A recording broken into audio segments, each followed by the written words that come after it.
Hello. तो let's upon second part पढ़ने जा रहे हैं यूट्रस का। सेकंड पार्ट के अंदर क्या है, यूट्रस का जो डेवलपमेंट होता है वो कैसे होता है। तो यूट्रस का जो डेवलपमेंट होता है वो किससे होता है, मीजोडर्म से होता है। कैसे होता है बच्चों, मीजोडर्म से होता है। अगर मीजोडर्म भी अगर एग्जाम के अंदर नहीं पूछा जाए तो मुलेरियन डक्ट पूछा जाएगा। क्या पूछा जाएगा, मुलेरियन डक्ट। और मुलेरियन डक्ट से भी होता है किसका, जो यूट्रस का डेवलपमेंट होता है। अगर मुलेरियन डक्ट भी अगर नहीं है तो पेरा मीजोनेफ्रिक जो डक्ट होती है उससे इसका ये तीनों नाम हैं, ठीक है, याद रखना है आपको। कहीं से भी क्वेश्चन है वो उठा के पूछ सकते हैं, क्या यूट्रस का जो डेवलपमेंट है वो कैसे होता है। आया समझ में। चलो अब आज पढ़ेंगे अपन, बहुत इंपॉर्टेंट पार्ट है, जो लेयर, क्या बच्चों, यूट्रस की जो लेयर होती है वो कितनी होती है, यूट्रस की लेयर, ठीक है, यूट्रस की जो लेयर होती है वो कितनी होती है उसके बारे में। सबसे पहले होती है पेरीमेट्रियम, पेरीमेट्रियम, आया समझ में, पेरीमेट्रियम। सेकंड आती है आपकी मायोमेट्रियम, मायोमेट्रियम। थर्ड आती है आपकी एंडोमेट्रियम, एंडोमेट्रियम, ठीक है। तो ये तीनों लेयर हैं आपकी, बहुत इंपॉर्टेंट है, यस या नो। तो सबसे पहले अपन पढ़ेंगे कि पेरीमेट्रियम क्या होता है, मायोमेट्रियम क्या होता है और एंडोमेट्रियम क्या होता है। अब देखिए, ये है आपका यूट्रस, ये क्या है आपका यूट्रस, यस या नो। ये है आपकी सर्विक्स, यस या नो। आ रहा है समझ में, ये आप सब जानते हैं, ठीक है। अब आप अच्छे से, आप बहुत महान हैं, ठीक है। अब अगर मैं इसको बताऊं तो ये तो फंडस है, और ये में अपन को क्या पढ़ना है, ये वाली जो लेयर होती है, ये वाली जो लेयर होती है, जो आउटर लेयर होती है, उसको अपन बोलते हैं पेरीमेट्रियम। क्या बोलते हैं, पेरीमेट्रियम। उसके बाद में अगर मैं बात करूं, सेकंड जो लेयर होती है, सेकंड जो लेयर होती है बेटा, उसको बोलते हैं मायोमेट्रियम। क्या बोलते हैं, मायोमेट्रियम। और मायोमेट्रियम के अंदर भाई साहब तीन लेयर होती है, तो इसको मैं थोड़ी मोटी बना देता हूँ, है समझ में। मायोमेट्रियम के अंदर थ्री लेयर होती है बेटा, मसल्स हैं, और मायो का मतलब मसल्स, मसल्स के अंदर थ्री लेयर प्रेजेंट होती है। कितनी, थ्री लेयर प्रेजेंट होती हैं। आपको थ्री लेयर कौन कौन सी होती हैं वो मैं आपको बता देता हूँ। थ्री लेयर कितनी होती हैं, थ्री लेयर।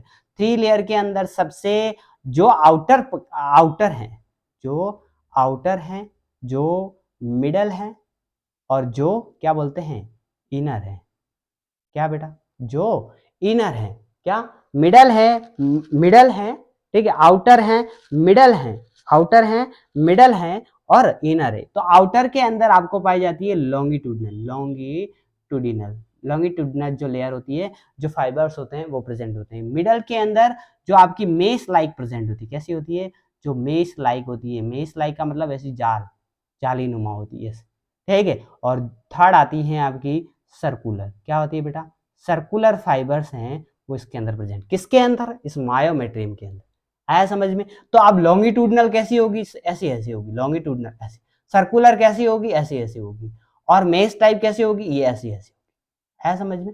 ये इस टाइप की जो लेयर होती है वो तीनों प्रेजेंट होती है, किसके अंदर, मायोमेट्रियम के अंदर। किसके अंदर बेटा, मायोमेट्रियम। थर्ड नंबर की आती है आपकी, जो उसको बोलते हैं, जो लेयर होती है उसको बोलते हैं भाई साहब, क्या बोलते हैं, ये है आपकी एंडोमेट्रियम। क्या बोलता हूँ, इसको बोलते हैं एंडोमेट्रियम, एंडोमेट्रियम। आई होप आपको समझ में आ रहा होगा कि सबसे पहले है जो आउटर पार्ट है, जो बाहर की तरफ दिखती है, जो आउटर है, आउटर जो लेयर है उसको बोलते हैं पेरीमेट्रियम, है समझ में। जो मोटी मसल्स हैं, जो मिडल मसल्स हैं, ठीक है, जो मिडल मसल्स हैं उसको बोलते हैं मायोमेट्रियम। और मायोमेट्रियम के अंदर भी तीन लेयर प्रेजेंट है, उसको जो आउटर होती हैं उसको लॉन्गिट्यूडनल, मिडल होती हैं, ठीक है, और मिडल होती है वो मैश लाइक होती है। कैसी होती है बेटा, मैश लाइक होती है, मैश का मतलब जालीनुमा होती है। और थर्ड नंबर की जो आती है उसको सर्कुलर बोलते हैं। ये तीनों लेयर होती है, किसके अंदर होती है भाई साहब, मसल्स के अंदर। और अंदर की तरफ इनर मोस्ट लेयर, ये कौन सी है बेटा,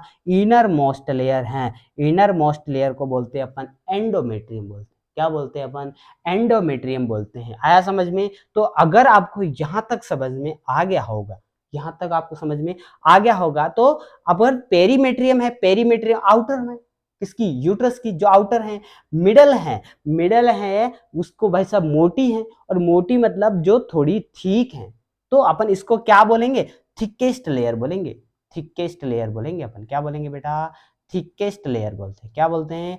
क्वेश्चन है बेटा, ये तुमको समझ में नहीं आएगा, जब आप एग्जाम के अंदर बैठोगे तब आपको पता लगेगा कि ये कंटेंट कितना इंपॉर्टेंट है आपके लिए।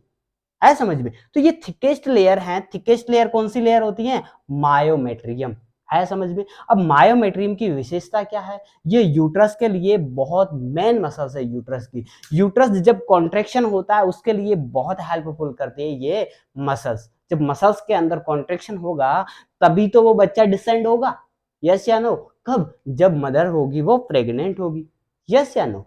तो इसके अंदर आपको मैं बता देता हूं, एक इंपॉर्टेंट सेगमेंट, एक क्वेश्चन आता है इस तीनों के अंदर, जब ये क्या होती है, ये तीनों बनाती हैं, इसके अंदर क्या बोलता है, ये जो लेयर होती है, इस तीनों लेयर मिलके बनाती हैं, क्या बनाती हैं? एक एट टाइप का, एट फिगर ऑफ एट, क्या बोलते हैं इसको?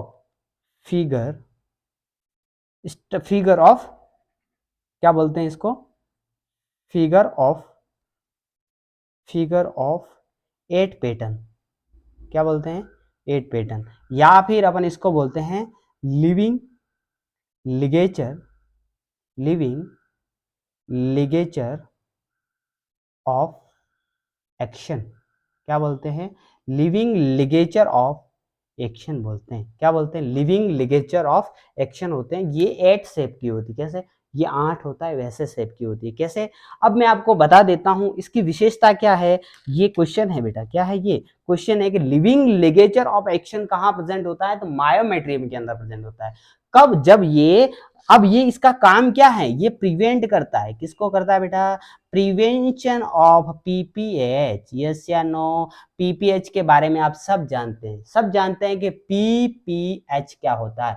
पीपीएच के अंदर होता है पोस्टपार्टम हेमरेज, जब ब्लीडिंग होती है मोर देन 500 ml। देखो बच्चों याद रखना, मोर देन 500 ml। अगर 500 अगर आ जाए तो नॉर्मल डिलीवरी के अंदर भी ब्लड लॉस होता है। पिछली बार सीएसओ के अंदर आपका एग्जाम के अंदर पूछा गया था कि नॉर्मल डिलीवरी के अंदर कितना ब्लड लॉस होता है, तो 500 ml ब्लड लॉस होता है। कितना होता है? 500 ml। पीपीएच कब बोलेंगे अपन? पीपीएच उस कंडीशन में बोलेंगे more than 500 ml blood loss हो रहा है, तो जब नॉर्मल डिलीवरी हुई। अगर सिजेरियन सेक्शन हुआ है तो सीजेरियन सेक्शन हुआ है तो 1000 ml, मोर देन 1000 ml। अगर आपकी हिस्टेक्टोमी हुई है तो मोर देन 1500 ml ब्लड होता है, वो लॉस होता है। किसके अंदर? पीपीएच के अंदर। आया समझ में? तो पीपीएच के अंदर इसका बहुत इंपॉर्टेंट रोल होता है। जैसे आपकी ये ऐसे ऐसे फाइबर होते हैं, ये ऐसे ऐसे फाइबर होते हैं, और इस फाइबर्स के बीच में आपकी जो आर्टरी होती है, यूटेराइन आर्टरी होती है, जो स्पाइरल आर्टरी होती है बेटा, जो आपकी यूटेराइन आर्टरी और यूटेराइन आर्टरी की जो स्पाइरल आर्टरी जो ब्रांच होती है, स्पाइरल आर्टरी, वो स्पाइरल आर्टरी इसके अंदर ये सप्लाई करती हैं। जब यहाँ पे कॉन्ट्रेक्शन होगा, ऐसे बच्चों कॉन्ट्रेक्शन, ये देखो ऐसे फिगर बनाती हैं, तो इसके अंदर मैं डाल देता हूँ, ये देखो ये देखो। अब इसके अंदर मैंने डाल दिया, तो डालने के बाद में ये देखो जैसे आर्टरी है, तो जैसे ही कॉन्ट्रेक्शन हुआ तो इसको क्या होगा? कंप्रेशन होगा। कंप्रेशन होगा तो क्या होगा? आर्टरी दबेगी, दबेगी तो ब्लड सप्लाई क्या होगी? रुकेगी। तो रुकेगी तो आपका पीपीएच है वो क्या हो जाएगा? कंट्रोल हो जाएगा। यस या नो? तो इफेक्टिव कॉन्ट्रैक्शन के लिए ये मायोमेट्रियम बहुत जरूरी है, बहुत जरूरी है मायोमेट्रियम। आया समझ में? तो ये क्या थी? मायोमेट्रियम थी। क्या थी बच्चों? मायोमेट्रियम। यस या नो? फिगर ऑफ 8, या फिर क्या बोलते हैं अपन इसको? क्या बोलते हैं? क्या बोलते हैं बच्चों? क्या बोलते हैं? Living ligature. क्या बोलते हैं? Living ligature of action. ठीक है। अब अगर बात करें, मैं थर्ड नंबर की बात आती है, तो थर्ड नंबर मेरे पास आता है, क्या आती है बच्चों? थर्ड नंबर की जो लेयर है उसका नाम है, बहुत इंपॉर्टेंट है, और उसका नाम क्या है? एंडोमेट्रियम। थर्ड नंबर की है उसको बोलते हैं एंडोमेट्रियम। क्या बच्चों? एंडोमेट्रियम। एंडोमेट्रियम भाई साहब दो टाइप की होती है। कितनी? इसके अंदर फर्दर दो लेयर होती हैं। एक होती है आपकी फंक्शनल लेयर। क्या होती है? फंक्शनल लेयर होती हैं, और दूसरी होती है आपकी बेजल लेयर। क्या बच्चों? Basal layer. किसके अंदर? एंडोमेट्रियम इसके अंदर। आया समझ में? अब एंडोमेट्रियम के अंदर फंक्शनल लेयर भी दो टाइप की होती है बच्चों। कितनी? दो टाइप की होती हैं। एक होती है आपकी स्पंजी लेयर, यस या नो? Spongy layer. और दूसरी होती है आपकी कॉम्पैक्ट लेयर। क्या होती है बच्चों? कॉम्पैक्ट लेयर होती है। यस या नो? अब कॉम्पैक्ट लेयर होती हैं, ये है आपकी एंडोमेट्रियम, ये है आपकी इनर मोस्ट लेयर। कौन सी? इनर मोस्ट लेयर बोलते हैं इसको। क्या बोलते हैं बेटा? इनर मोस्ट लेयर होती हैं, उसको बोलते हैं एंडोमेट्रियम। क्या बोलते हैं अपन? एंडोमेट्रियम। यूट्रस के अंदर की तरफ है ये लेयर, एंडोमेट्रियम। क्या है बेटा? एंडोमेट्रियम। क्या है? एंडोमेट्रियम। यस। अब एंडोमेट्रियम के दो पार्ट है, फंक्शनल लेयर और बेजल लेयर। फंक्शनल लेयर और बेजल लेयर। अब जब आपकी जो प्लेसेंटा होता है, क्वेश्चन नंबर 1, प्लेसेंटा होता है वो इम्प्लांटेशन होता कहाँ है? इम्प्लांटेशन होता है posterior wall of body. Uterus की जो बॉडी होती है वहां पे आपका इम्प्लांटेशन होता है। और कौन सी लेयर तक अटैचमेंट होता है? Placenta attach. कहां पे? Attached hair.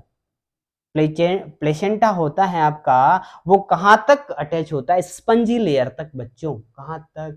स्पंजी लेयर तक। ये कॉम्पैक्ट लेयर और ये स्पंजी लेयर, ये कॉम्पैक्ट लेयर और यहाँ पे स्पंजी लेयर तक ही आपका प्लेसेंटा है वो क्या होता है? इम्प्लांटेशन होता है। फर्दर आगे की तरफ नहीं जाएगा, न बेजल लेयर तक जाएगा, न मायोमेट्रियम तक जाएगा और न पेरीमेट्रियम तक जाएगा। तो कहां तक होता है? फंक्शनल लेयर तक ही होता है। आप ये मान के चलो कि आपका अगर ये बेजल स्पंजी लेयर आपकी नहीं आती है तो फंक्शनल लेयर तक ही आपका प्लेसेंटा होता है, वो अटैच होता है। आगे फर्दर अगर मूव कर गया, आगे अगर अंदर की तरफ धस गया तो वो एबनॉर्मलिटी कहलाएगी। क्या कहलाएगी बच्चों? एबनॉर्मलिटी कहलाएगी। उसके अंदर आपको देखने को मिलता है एक्रीटा, इनक्रीटा और प्रक्रीटा। तीनों बोलते हैं एक्रीटा, एक्रीटा, एक्रीटा, इनक्रीटा, इनक्रीटा, इनक्रीटा और परक्रीटा। अब ये तीनों समझना जरूरी है आपके लिए। तीनों टर्म है, ये एबनॉर्मलिटी के अंदर आती है। जब प्लेसेंटा क्या होता है बच्चों? जब आपका प्लेसेंटा होता है वो आगे की तरफ चला गया है। क्यों चला गया है? चला जाने की वजह क्या है? absent of Nitabuch membrane, Nitabuch membrane, Nitabuch membrane. ये एक बैरियर का काम करती है। ये एक लेयर होती है, वो बैरियर का काम करती है। अब प्लेसेंटा के अंदर पढ़ेंगे, ठीक है। जब ये नीटाबुच मेम्ब्रेन होती है वो क्या होती है? एब्सेंट होती है। उस कंडीशन के अंदर जो आपका प्लेसेंटा है वो अंदर की तरफ मूव करेगा, मायोमेट्रियम के अंदर घुस जाएगा, ये बेसल लेयर की तरफ घुस जाएगा, मायोमेट्रियम पेरीमेट्रियम तक घुस जाएगा। तो जो एक्रीटा होता है, एक्रीटा होता है वो मायोमेट्रियम तक जाता है। मायोमेट्रियम, मायोमेट्रियम सुपरफिशियली, सुपरफिशियली, ठीक है। सुपरफिशियली आपका जो मायोमेट्रियम। और अगर इनक्रीटा की मैं बात करूं तो जो मायोमेट्रियम है उसको डीप है, डीप की तरफ लेके जाता है, अंदर की तरफ। ये मायोमेट्रियम, जैसे मैं बात करूं कि एक्रीटा कहां तक जाता है, तो एक्रीटा भाई साहब यहां तक जाता है, ऐसे हल्का सा मायोमेट्रियम को किया क्रॉस। अगर मैं बात करूं कि इनक्रीटा क्या है, तो इनक्रीटा भाई साहब ये देखो, ये डीप क्रॉस कर दिए, पूरी मायोमेट्रियम को अच्छे से कवर कर दिया, तो डीप मायोमेट्रियम। और परक्रीटा का मतलब क्या हो गया? तो परक्रीटा का मतलब हो गया आर पार। बच्चों आर ने पार, पी मतलब पार कर दिया। पार मतलब कौन सी? एंडोमेट्रियम, मायोमेट्रियम और पेरीमेट्रियम तक पहुंच गया है, उसको बोलते हैं पेरी परक्रीटा बोलते हैं। तो ये आपको याद रखना। यस या नो? ओके। किसकी वजह से होता है? नीटाबुच मेम्ब्रेन होती है वो एब्सेंट होने की वजह से। ओके बच्चों, चलो नेक्स्ट। अगर मैं प्लेसेंटा यहां तक अटैच होता है, प्लेसेंटा कहां तक अटैच होता है एग्जाम के अंदर पूछा जाए तो स्पंजी लेयर ही तक अटैच होता है, आगे की तरफ नहीं जाता, बेजल लेयर तक नहीं जाता। आया समझ में? जब आपके मेंस्ट्रुअल साइकिल आते हैं बच्चों, क्या आते हैं? मेंस्ट्रुअल साइकिल आते हैं, उस दौरान आपकी जो लेयर होती है वो शेड होती है। क्या होती है? शेड ऑफ होती है। उस कौन सी लेयर शेड ऑफ होती है? कौन सी लेयर होती है आपकी? ये होती है स्पंजी लेयर और कॉम्पैक्ट लेयर। इसका मतलब फंक्शनल लेयर। फंक्शनल लेयर होती है वो मेंस्ट्रुअल के दौरान, जब मेंस्ट्रुअल साइकिल आते हैं उसके दौरान ये क्या होती है? दोनों शेड आउट होती है। और ये अगर शेड आउट होने के बाद में जब रिपेयरमेंट का काम है, किसका बच्चों? जो रिपेयरमेंट का काम है वो कौन सी लेयर करती है? बेजल लेयर होती है। वापस उस साइकिल को क्या करती है? रिपेयरमेंट करती है, उस लेयर को रिपेयरमेंट करती है। क्यों करती है रिपेयरमेंट? कि भाई साहब अगर आपने प्रेगनेंसी कंसीव करनी है तो जो इम्प्लांटेशन होता है वो इम्प्लांटेशन यहाँ पे होगा। यस या नो? तो ये क्या था अपना एंडोमेट्रियम की जो लेयर होती। तो अपने तीनों लेयर के बारे में पढ़ा। यूट्रस की कितनी लेयर होती है? 3 लेयर, पेरीमेट्रियम, मायोमेट्रियम और एंडोमेट्रियम। पेरीमेट्रियम, मायोमेट्रियम और एंडोमेट्रियम, ये आपने अच्छे से पढ़ लिया। यस या नो? नेक्स्ट अपन में बात करेंगे। नेक्स्ट अगर मैं बात करता हूं, किसकी बात करूंगा? नेक्स्ट मैं बात करूंगा इसकी जो फंक्शन है उसका। तो जो एक फंक्शन मैं बता दूंगा, जो फंक्शन है यूट्रस का, वो फंक्शन क्या है? फंक्शन है इम्प्लांटेशन। क्या बच्चों? इम्प्लांटेशन का। अब इम्प्लांटेशन का ये फंक्शन है यूट्रस का, मेन है, बाकी तो आप देखते रहेंगे, ठीक है, बाकी ज्यादा इतना इंपॉर्टेंट नहीं है, ठीक है। और बेबी का ग्रोथ भी करवाएगा धीरे धीरे धीरे क्या, जब मदर क्या होगी? प्रेग्नेंट होगी। यस या नो? चलो, उसके बाद में अपन पढ़ेंगे, उसके बाद में अपन पढ़ेंगे जो आर्टरी है यूट्रस को, कौन सी blood supply, uterus blood supply कौन कौन सी होती है वो देखेंगे। तो ब्लड सप्लाई है उसके बारे में हल्का सा जानना बहुत जरूरी है। यहाँ से जो क्वेश्चन का सेगमेंट है वो क्या है? तो ब्लड सप्लाई है आपकी जो यूटेराइन, कौन सी बच्चों? Uterine artery, uterine, uterine artery और ओवेरियन आर्टरी। कौन सी बच्चों? Ovarian artery. ये जो दोनों हैं, ठीक है, वो क्या करती है? ब्लड सप्लाई करती है किसको? यूट्रस को। और यूट्रस के अंदर भी स्पाइरल आर्टरी, कौन सी बच्चों? स्पाइरल आर्टरी होती हैं, वो क्या करती हैं? यूट्रस को सप्लाई करती है। जब नॉन प्रेग्नेंट जो लेडी होती है उसको कितनी करती है? 50 ml पर मिनट। कितनी बच्चों? 50 ml पर मिनट। और जब प्रेगनेंसी होती है, बच्चों याद रखिए, इसलिए मैं आपको बता रहा हूं कि ये बहुत इंपॉर्टेंट सेगमेंट है किसका? ये ब्लड सप्लाई का। कौन सी ब्लड सप्लाई करती है? Spiral artery. किसकी ब्रांच है? यूटेराइन आर्टरी की ब्रांच है, ठीक है। अब ये नॉन प्रेग्नेंट के अंदर 50 ml पर मिनट ब्लड सप्लाई होती है यूट्रस को। और अगर मैं बात करूं, किसकी बात करूं? अगर मैं प्रेगनेंसी की बात करता हूं, किसकी बात करता हूं मैं? प्रेगनेंसी की बात करता हूं, तो 500 से लगा के 750 ml पर मिनट ब्लड सप्लाई होती है। किसको होती है? प्रेग्नेंट वुमन को। जब आपका यूट्रस कितना है? यहाँ पे तो आपका 60 ग्राम यूट्रस था। कितना था बच्चों? नॉन प्रेग्नेंट के। और यहाँ पे तो आपका कितना है? 900 से 1000 ग्राम आपका क्या है बेटा? आपका यूट्रस है। तो ब्लड सप्लाई आपको ज्यादा चाहिए, तो यहाँ पे 500 से 750 ml ब्लड सप्लाई होती है। और यहाँ पे कितनी होती है? कितनी होती है? 50 ml होती है, ठीक है। कितनी होती है बच्चों? 50 ml आपकी ब्लड सप्लाई होती है, वो होती है। यस या नो? तो ये अपन ने क्या पढ़ा? यूट्रस के बारे में पढ़ा। किसके बारे में पढ़ा? यूट्रस के बारे में पढ़ा। तो बच्चों याद रखिए, TNC यानी तमन्ना नर्सिंग क्लासेस में आप जुड़े। बहुत बहुत धन्यवाद। Thank you, thank you, thank you so much.